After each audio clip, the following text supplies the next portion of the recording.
Excellent! Hey everybody, it's Knife here, and today we are going to be talking about Plants vs. Zombies Battle for Neighborville. Now, this is the third game in the Plants vs. Zombies third-person shooter series, and shares a different name from the other two being Garden Warfare 1 and 2. And yeah, they changed a lot of stuff in this game, from the characters to the multiplayer to the single player, so yeah, I say let's get into it. This time we have... God, little inconsiderate bastard. He's making sure no one finds his poop. See, we just flush it. We just have toilets. He's more archaic than that. Oh, also,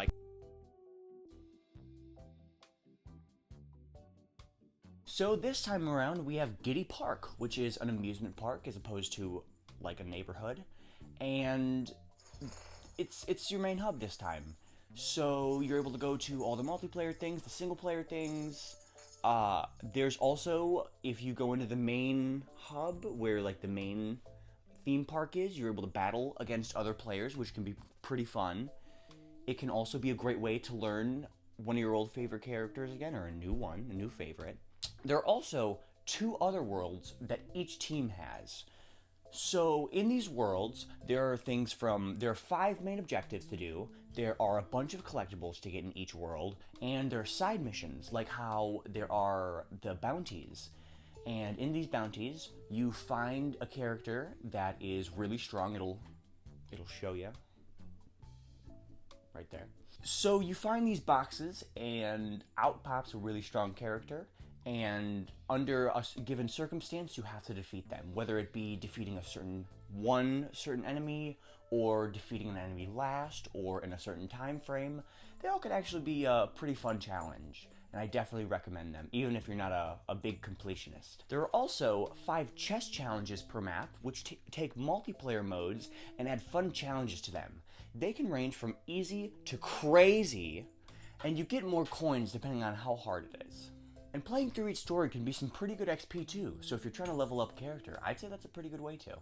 So on the plant side, we have Neighborville during the day and Mount Steep, and in the zombie side, we have Neighborville at night, and then Weirding Woods.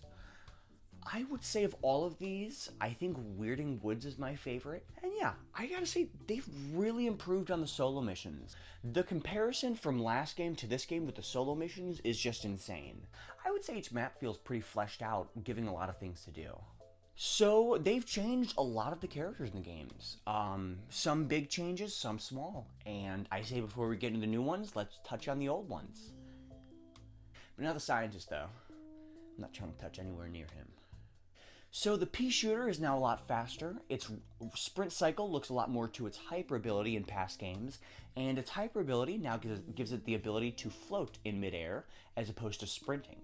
The cactus's tall nut ability has finally been changed out, and is now a little spinny thing. The scope is also changed to a sniper, which I think is so much better. The cactus finally feels like a fucking sniper. I didn't know it was considered a sniper until I did research for the first video. I had no idea. And then I'm like, is that me? Is that just me? The sunflower no longer has her little potted pals and instead squirts out healing juice. I'm gonna let that one sit with ya. The chomper's goo has been replaced with poison gas. Citron has lost his ball form and is now completely irredeemable as a character. Rose. Colonel Corn has lost the Butter Barrage and now has the Butter Beacon, which reveals enemies and gives you boosted damage. Now on to the zombies. So the foot soldier's stink cloud is a lot more visible, meaning you're not just shooting at nothing or purple. It also has this silly little running animation now, which I really like. The engineer's jackhammer is just now his normal sprint, and that ability has been replaced by the Big Buddy Helper. I don't think that's the name, but it's something super, it's like Heavy Helper, Heavy Helper. It hurts having a brain this big, in case you were wondering.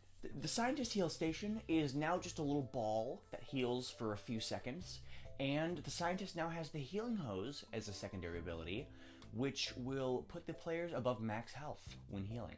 Just like the Sunflower. The Sunflower does that too. I don't think I mentioned it. That's a thing in this game. You can put your players above max health. The All-Star doesn't really do as much damage, making him a mostly star. And his shield has its own shield. That's it. The Imp feels a lot faster, and granted that might just be its new running animation, but nonetheless. Um, I feel like the Imp was the most fucked over in the removing of variants. Spoiler, variants are removed. And because, you know, it had all the different mechs. And I think those were really cool. I think it gave the Imp a lot of personality. But yeah, they're gone. Nothing good can last forever, and everything is miserable. The Stomp has also been changed out for a Punch, which does more damage. Super Brains has lost his heroic kick, and now has a Super Jump Thump. Captain Deadbeard has had the Barrel Ride taken away, and now has Anchors away, which he just throws an anchor and it's like a grappling hook kind of, except it doesn't work that well. I'm actually pretty cool with all the changes made to the characters. I felt like obviously after the second one they kind of had to do some rebalancing, so it's not really a surprising thing that they did rebalance the characters along with them adding new characters. I mean, it would have just been broken as hell. So I'm a pretty big fan of pretty much everything. I can't really think. I mean, I even I like everything really. It's cool. While you're playing, you might see some new characters. You might be wondering to yourself, what the fuck is an electric slide? Don't worry, I got you covered. Starting off with the plants, we have the Snapdragon. Now, in the old games with variants, I know I've mentioned before, they've taken them away in this one pretty much. And along with those variants were the elemental powers. Now, those have been given to mostly the new characters. And for example, there is the Snapdragon, who does fire damage, or Electric Slide, like I had mentioned previously. She does electric damage. And that's just kind of where that stuff has been placed now, as opposed to it just being each character has its own fire, electric, ice. I don't know. I don't know if I like it or not. I don't know. So the Snapdragon has its Fire Breath and the Fireballs as two forms of main attack. And so the Fireballs are super long range, and the Fire Breath is mid range, but that still, I feel, hits pretty far. I feel like you still have some pretty good range with it, so it's not like nearly as close as the Chomper feels. So he has the Fly Slam, which has you fly into the air and then slam into the ground, hitting enemies. There's the Blazing Trail, which makes a wall of fire that damages enemies over time and leaves them with the fire effect. And then there's the Blue Blazes, which sends out a homing blue fireball, which actually can be pretty powerful. The next is Acorn. Now, this is the little guy in the mech for the plants. I think it's pretty cool, but unfortunately, with the fact that the mech is a tree very closely resembling Torchwood, Torchwood is not in this game. And also Huffergoat 3000 is not in this game. The cool little gimmick about the Acorn that makes it different from the mech and not just a plant version of the Imp is that on top of the little tree mech, you are able to have 3 acorns shooting at once. So that's a little provided protection and stuff for an otherwise pretty light character. Its abilities are the Sap Trap, which leaves a sticky trap that is able to be detonated, and the Acorn Dash, which has you zip around the map. The last of the plants is Nightcap. Now, she's another little guy for the plants, but I would definitely say she's more of an attacker and can stand on her own. Her abilities are the Shadow Sneak, which lets you turn into a shadow, which is mostly invisible, and run very fast. You have Casting Shadows, which makes a dome around enemies, which really slows them down and makes you invisible. And lastly, there's Feng Fu, which has you just go fucking crazy. It's like Imp Kata on steroids. You're just going fucking crazy.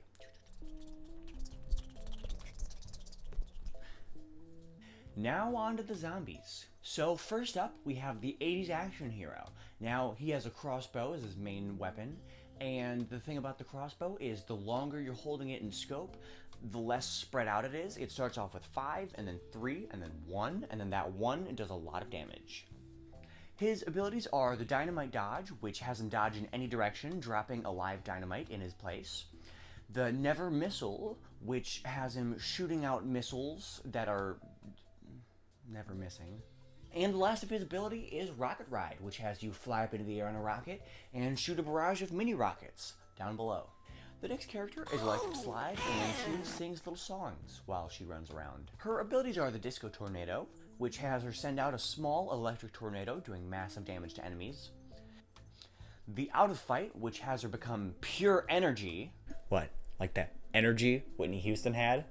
Ew.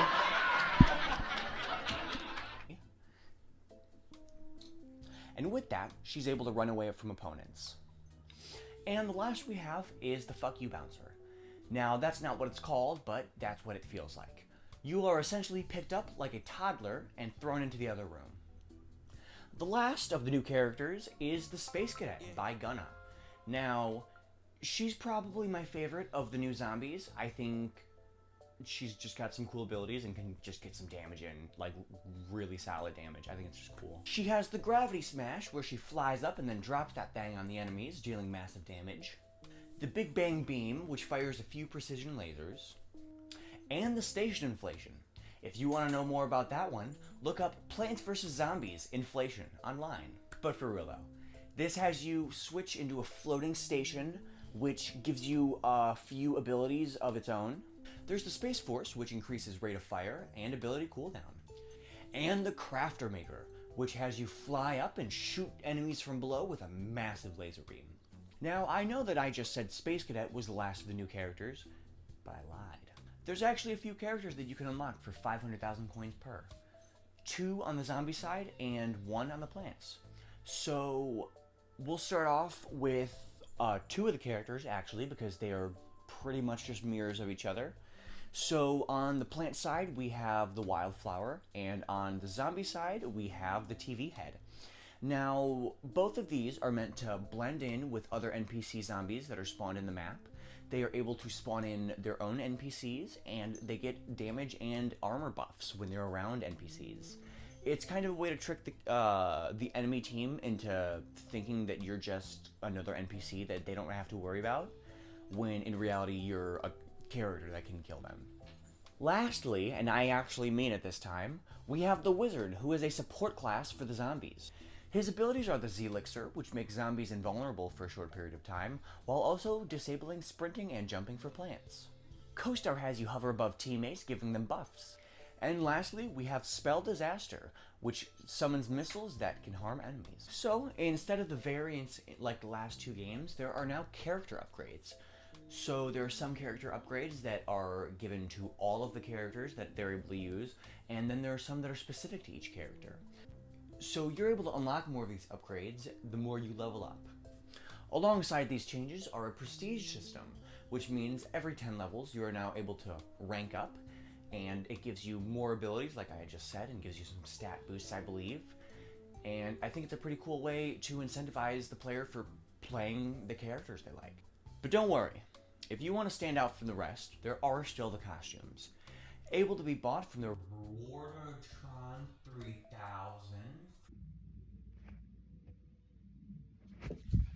Guys, I don't know what happened. I'm so sorry. I thought it was Rewardertron 3000, but it's 9. What was that? For 30,000 coins apiece. It is a random loot box table, essentially, where you're able to get anything from expressions to full-on cosmetics. Prize bulbs. So, for every 4,000 XP you get 1 prize bulb. And these are their own little currency that are able to be spent on these prize maps. There's a bunch of different ones that you're able to get, and it just gives you more cosmetics and stuff, which I think can be pretty fun. There are also specific currencies for each of the single-player maps, those being marshmallows, tacos, and sheriff badges. Those can get you things from the stores like more cosmetics, maps to help you find collectibles. Yeah, that's actually pretty much it. So, there aren't actually any new core game modes in this game. There are just variants of existing game modes, which, don't get me wrong, is fun, but I do wish there were a few new game modes, because it is always good to change things up, you know? Ooh, they did combine Gardens and Graveyards and Herbal Assault. It is now Turf Takeover. And it's... well, I guess it's not just them combining it they have added some new elements, like there will be some matches that'll have like a payload thing, like a little payload mini game, or there will be like little mini games, just like how I felt.